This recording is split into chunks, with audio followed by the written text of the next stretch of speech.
না, অনেক চিন্তা করে দেখছি বুঝছেন? এমন একটা দেশে এসে পড়ছি, ৩ দিন ৪ দিন একই জামা কাপড় গায়ে দিই তারপরেও ময়লা হয় না। পাশের বাড়ির নানি, চাচি, দাদি এসে যে একটু কূটনান্তি করবে সেই সুযোগটাও তারা পায় না।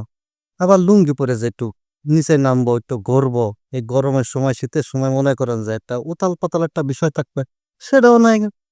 চা'র দোকানে যাবো, যাইয়ে মনে করেন যে সব দেখবো যে রাজনীতিবিদ বইসা রইছে আর চা খাচ্ছে, কেউ ডোনাল্ড ট্রাম্পের ভুল ধরতেছে, কেউ আবার বাইডেনের কথা কচ্ছে।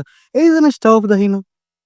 মানে কি যে একটা অদ্ভুত একটা জায়গায় এসে পড়ছি, এটা বলার বাইরে। ঠিক আছে? মনে করেন যে বাসে যে উঠে যে একটু ধাক্কাধাক্কি করে বসবো, সেটারও কোনো উপায় নাই। যে সারাটা রাস্তাতে দাঁড়ায় থাকবো, কোনোই উপায় নেই। আবার ট্রাফিক জ্যামে পড়ে যে জীবনের তো ২ টা ঘন্টা কোনোভাবে, কারণ যে জীবন তো বেদনাদায়ক। এই বেদনাদায়ক ২ টা ঘন্টা যে ট্রাফিক জ্যামের ভিতরে বইয়া, বইয়া যে পার করে দেবো, সেটাও সম্ভব না। এমন একটা সমস্যার ভেতর আছি রে ভাই, মনে করেন যে ইমিউনিটি বুস্টার যেগুলো আছে, যেমন মনে করেন যে ফুচকা, চানাচুর, ঝালমুড়ি এগুলা খাইয়া যাইয়া তারপরে মনে করেন যে ফার্মাসিতে যেয়ে কবো যে, "ভাই একটা গ্যাস্ট্রিকের ট্যাবলেট দেন।" এই গ্যাস্ট্রিকের ট্যাবলেটটা খাইয়া যে মনে করেন যে একবারে বিন্দাস ঘুরে বেড়াবো, সেটাও পারি না। মানে এমন একটা, এটি কোনো দেশের ভেতর করে, ধুর! ইতালি মাইনষে আছে। বাদ দেন দি ভাই, ধুর! এত শান্তি নিয়ে কি মানুষের জীবন চলে না?